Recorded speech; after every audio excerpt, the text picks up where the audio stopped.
नमस्कार दोस्तों, स्वागत है आप सभी का स्टडी आईक्यू में। आज हम लोग बात करने वाले हैं टूरिज्म सेक्टर के बारे में और यहाँ पे हम लोग एक रिपोर्ट की चर्चा करेंगे। यूनाइटेड नेशंस की रिपोर्ट है, मैं कहूँगा यूएन की जो इंटरनेशनल लेबर ऑर्गेनाइजेशन है, उन्होंने एक रिपोर्ट रिलीज की है जहाँ पे ये पता चला है कि the collapse of tourism specially in 5 Asian nations it has led to a loss of 1.6 million jobs. तो हम लोग यहाँ पे बात करेंगे कि कैसे कोविड-19 की वजह से tourism sector has suffered a lot, the losses have been catastrophic. अब इस पर्टिकुलर चर्चा में हम लोग 5 एशियन नेशंस के बारे में बात करेंगे। वो कौन है मैं आपको थोड़ी देर में बताऊंगा, लेकिन इसमें इंडियन नहीं है। अगर आप ये सोच रहे हैं कि सर हम लोग कुछ एशियन कंट्रीज की बात कर रहे हैं और यहाँ पे ये इंडिया के लिए कैसे रिलेवेंट होगा, सबसे पहली चीज़ जब हम लोग टूरिज्म की बात करते हैं, इन 5 एशियन कंट्रीज से हमें कुछ सीख ज़रूर मिलती है, क्योंकि इंडिया में भी टूरिज्म सेक्टर बहुत प्रोमिनेंट है। बहुत जगह you can see in peninsular India, specially the coastal areas, they have a lot of tourism related jobs. अगर हम लोग हिल स्टेशंस की बात करें, हिमाचल प्रदेश, उत्तराखंड में, in Jammu and Kashmir tourism is very very prominent.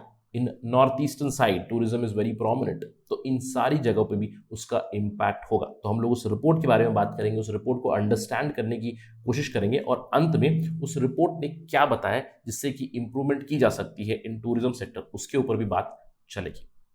तो ये रहेगा थीम हमारे डिस्कशन का। ये सारी इन्फॉर्मेशन लेने के लिए आप मेरे साथ बने रहिए स्टडी आईक्यू पर। मैं हूं आपका दोस्त राहुल साईगांवकर। आप मुझे इस आईडी पे फॉलो कर सकते हैं और अगर आप तैयारी कर रहे हैं कॉम्पिटिटिव एग्जाम्स की, तो do visit the details that are given here to know more about us. चलिए चर्चा शुरू करते हैं, उस रिपोर्ट पे चलते हैं जिसके बारे में हम लोग बात कर रहे हैं। इंटरनेशनल लेबर ऑर्गेनाइजेशन की रिपोर्ट है, आप देख सकते हैं, ILO brief Covid and employment in tourism sector in Asia Pacific region. नवंबर 2021 में इस रिपोर्ट को रिलीज किया गया। इस रिपोर्ट ने 5 एशिया पैसिफिक देशों को असेस किया है। कौन से वो देश है? Brunei Darussalam, Mongolia, Philippines, Thailand, Vietnam. और इन कंट्रीज में टूरिज्म सेक्टर को असेस किया गया है, जहां पे ये पता चला कि भारी मात्रा में टूरिज्म सेक्टर के ऊपर इंपैक्ट हुआ है, एडवर्स इंपैक्ट। बहुत सारे जॉब लूज हुए हैं।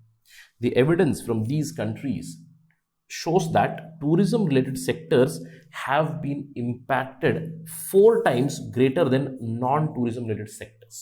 इन 5 कंट्रीज में टूरिज्म सेक्टर बहुत ही ज्यादा हिट हुआ है। इन 5 कंट्रीज में nearly 1/3 of the jobs that have been lost, यानी कि अगर 100 जॉब्स जा चुके हैं उसमें से 33% टूरिज्म में गए हुए हैं। एस्टिमेट है 1.6 million tourism related jobs have been lost only in these 5 countries. और ये रिपोर्ट कहती है 1.6 मिलियन तो टूरिज्म सेक्टर से स्पेसिफिकली गए, और टूरिज्म सेक्टर पे जो निर्भर है, you can include another 1.6 million people who have lost their jobs in other sectors which are connected to tourism. So this overall report says that the impact of COVID-19 in 2020 on these 5 countries has been catastrophic। चलिए बात करते हैं individual countries के बारे में और क्या assess किया गया। फिलीपींस के बारे में बताया, एम्प्लॉयमेंट लॉसेस और एवरेज वर्किंग आवर बहुत बड़ी मात्रा में लूज हुआ था। फिलीपींस में employment in tourism sector it contracted by 28%। 28% contract हुआ टूरिज्म सेक्टर, और उसकी कंपैरिजन में जो दूसरे सेक्टर्स थे वो 8% कॉन्ट्रैक्ट हुए केवल। एवरेज वर्किंग आवर्स जो थे टूरिज्म सेक्टर में, इट वाज रिड्यूस्ड बाय 38%। जिन वर्कर्स ने 0 आवर्स पर वीक काम किए, उनके नंबर्स इतने ज़्यादा बढ़ गए, 775,000 workers they did not work even for an hour in a week in Philippines. अगर हम लोग वियतनाम की बात करें, वियतनाम में प्रिडोमिनेंटली वेजेस डिक्रीज हुए और इनफॉर्मल जॉब्स ज़्यादा इंक्रीज हुए। वियतनाम में क्या हुए, जो टूरिज्म सेक्टर में काम कर रहे थे उनकी वेजेस डाउन हुए, साथ ही साथ वो फॉर्मल सेक्टर से इनफॉर्मल में शिफ्ट हुए। Average tourism wages fell by 18% in Vietnam. और यहाँ पे सबसे ज़्यादा एडवर्सली इम्पैक्ट थी महिलाएं, जिनकी जो वेजेस है वो डिक्लाइन और भी ज़्यादा हायर थी, टू 23%। अगर हम लोग बात करें थाईलैंड की, थाईलैंड में इम्पैक्ट थोड़ा सा म्यूटेड था। म्यूटेड क्यों था? क्योंकि जो भी टूरिज्म सेक्टर से जॉब्स लॉस हुए थे, उन्होंने दूसरे सेक्टर में धीरे धीरे कहीं ना कहीं लो पेड जॉब्स जरूर अचीव किए। क्योंकि अगर हम लोग एवरेज वेजेस की बात करें इन थाईलैंड, टूरिज्म सेक्टर में 9.5% वेज डिक्रीज हुआ। क्यों? क्योंकि लोग दूसरे जगह पे शिफ्ट हुए, जैसे कि फूड बेवरेज इंडस्ट्री में वो काम करना शुरू कर चुके थे। इसके अलावा उनकी average hours decline by 10% itself. इसके अलावा ब्रुनई में अगर हम लोग बात करें, both employment and fewer hours worked, इन दोनों को अगर देखें, इन पांचों देशों में सबसे ज्यादा स्तर पे यहीं पे इंपैक्ट हुआ। ब्रुनेई में the lower employment was it contracted by 40% and nearly 21% worked lesser number of hours compared to previous year in Brunei. Finally Mongolia में भी जो टूरिज्म एम्प्लॉयमेंट था और एवरेज वर्किंग आवर्स था, that suffered heavily, 17% contracted and 13% respectively with respect to employment and average working hours. लेकिन Mongolia में specifically male tourism workers के ऊपर बहुत ज़्यादा लोड पड़ा। Impact on male employment was very high in Mongolia. तो इन पांचों देशों के एक्सपीरियंस से हमें क्या पता चला?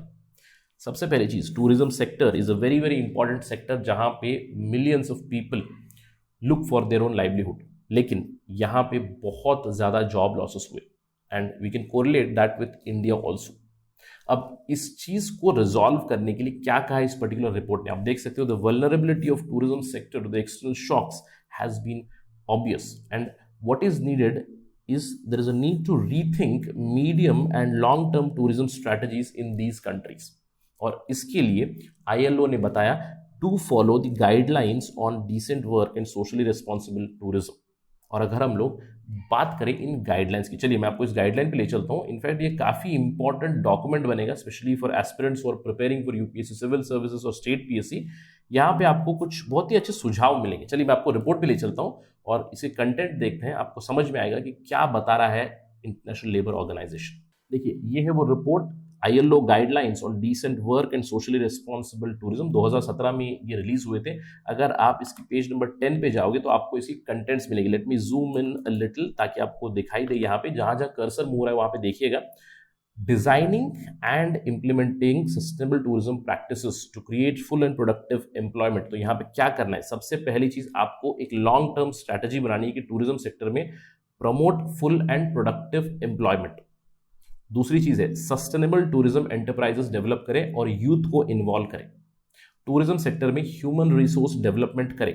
इसके अलावा जो भी इंटरनेशनल लेबर स्टैंडर्ड्स हैं उनको इंप्लीमेंट करें अपने देशों में। और finally strengthen labor protection in your countries. So these are the basic guidelines. इसके आप डिटेल्स में जाओगे तो you'll understand how to stop discrimination, how to stop child labor in tourism sector, social security कैसे प्रोवाइड करें, maternity protection किस तरह से लाए, यहाँ पे बहुत सारे प्रावधान दिए गए। इनफैक्ट मैं कहूँगा ये जो कंटेंट जो शीट है that itself becomes a very important pointer for all the aspirants to suggest what is needed.